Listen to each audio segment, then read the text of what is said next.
The American Revolution, presented by Seth Tarango. The American Revolution was a very important time for America. This revolution freed American colonists from one of the most powerful forces of that time, Great Britain.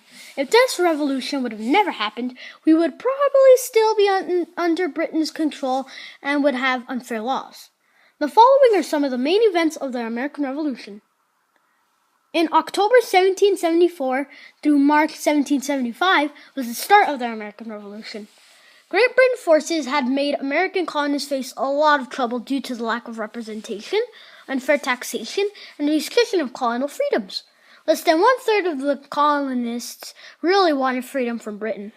In 1775, the situation grew worse when King George III commanded Massachusetts to be in open rebellion and arrested Sam Adams and John Hancock.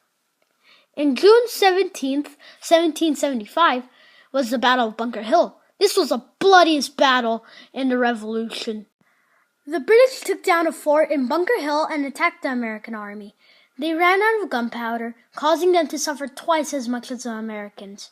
However, they still managed to win the battle. And in the beginning of the year 1776, the Declaration of Independence was presented to Congress. And in the summer of 1776, a huge enemy force invaded New York from Canada, while another wave attacked in the opposite direction. At the same time, Britain forces defeated General George Washington's army at Brandywine Creek.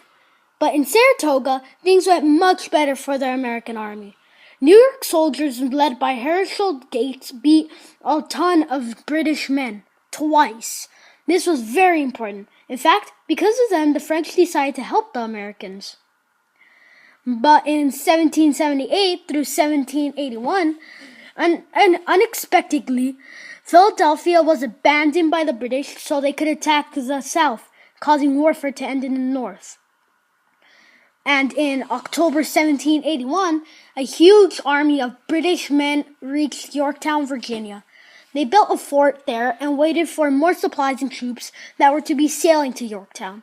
At that same time, Washington's army and 5,000 French troops marched to Yorktown. Washington was relieved to hear that the French attacked incoming ships from Great Britain, causing them to retreat. The British were now trapped and outnumbered.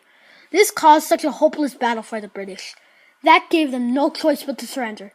The Americans weren't officially free until 2 years later when the British finally freed America.